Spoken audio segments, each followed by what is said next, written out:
Hello everyone, ಇದು yesterday ಮಿನಿಲಾಗ್ ಅಂದರೆ ವೈಕುಂಠ ಏಕಾದಶಿ ದಿನ ಮಿನಿಲಾಗ್ ಆಗಿರುತ್ತೆ. ಸೊ ನಾವು ವೈಕುಂಠ ಏಕಾದಶಿಗೆ ಅಭಿಷೇಕ ಮಾಡಿಸ್ಬೇಕು ಅಂತ ಅಂದ್ಕೊಂಡಿದ್ದು. ನನ್ನ ಮಗನ ಹೆಸರು ಲಿಂಗ ಕೊಟ್ಟಿದ್ರಲ್ವ, ಸೊ ಅಲ್ಲೇ ಹೋಗಿ ಅಭಿಷೇಕ ಮಾಡಿಸೋಣ ಅಂದ್ಬಿಟ್ಟು ಹೋಗಿದ್ವಿ. ಹೋಗೋಷ್ಟರಲ್ಲಿ 12:30 ಆಗೋಗಿತ್ತು. ಸೊ ಹಾಗೆ ವೆಯ್ಟ್ ಮಾಡ್ತಾ ಇದ್ವಿ. ಪೂಜೆ ಸಾಮಾನೆಲ್ಲ ತೊಗೊಂಡು ಒಳಗಡೆ ಹೋಗಿ ಅಭಿಷೇಕ ಮಾಡಿಸಿದ್ವಿ. ಅಭಿಷೇಕ ಮಾಡಿಸ್ಬೇಕಾದ್ರೆ ವೀಡಿಯೋ ಮಾಡ್ಕೊಳಕ್ಕಾಗಿಲ್ಲ, ಯಾಕಂದರೆ ನಾವೇ ಅಲ್ವಾ ಮಾಡ್ತಾ ಇದ್ದಿದ್ದು. ಸೊ ಯಾರೂ ಇರಲಿಲ್ಲ. ಹಾಗೆ ಪೂಜೆ ಎಲ್ಲ ಮುಗಿಸ್ಕೊಂಡು ಬಂದಮೇಲೆ ದರ್ಶನ ಮಾಡ್ಕೊಳ್ಳೋಕೆ ಒಳಗಡೆ ಬಂದ್ವಿ.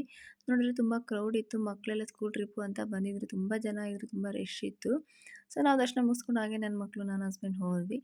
ಮನೆಗೆ ಬರೋಷ್ಟರಲ್ಲಿ 4 ಆಗೋಗಿತ್ತು. ಬಂದು ಮನೇಲಿ ಪೂಜೆ ಮಾಡಿ ದೀಪ ಹಚ್ಬಿಟ್ಟು, ಇಷ್ಟು ದಿನ ಬರೋ ಏಕಾದಶಿಗಿಂತ ಇವತ್ತು ಬಂದಿರೋ ಏಕಾದಶಿ ತುಂಬ ಶ್ರೇಯಸ್ಸು ಅಂತ ಹೇಳಿಬಿಟ್ಟು ನಾನು 101 ದೀಪ ಹಚ್ಬಿಟ್ಟು ನೈವೇದ್ಯಕ್ಕೆ ಅಂದ್ಬಿಟ್ಟು ಅಭಿಷೇಕ ಮಾಡಿದ ಪ್ರಸಾದ ಹಾಗೂ ಲಡ್ಡು ಇಟ್ಬಿಟ್ಟು ಪೂಜೆ ಮಾಡಿದ್ದಾದಮೇಲೆ ನಮ್ಮೂರ ಹತ್ರಲ್ಲೇ ಇರೋ ದೇವಸ್ಥಾನಕ್ಕೆ ಹೋಗ್ಬಿಟ್ಟು ನಾನು ಮಕ್ಕಳು ಹಸ್ಬೆಂಡ್ ಹೋಗಿದ್ವಿ. ತುಂಬ ಕ್ರೌಡ್ ಇತ್ತು. ಅಲ್ಲೂ ವೀಡಿಯೋ ಮಾಡ್ಕೊಳಕ್ಕಾಗಿಲ್ಲ, ಇಷ್ಟೇ ಮಾಡ್ಕೊಂಡಿದ್ದು.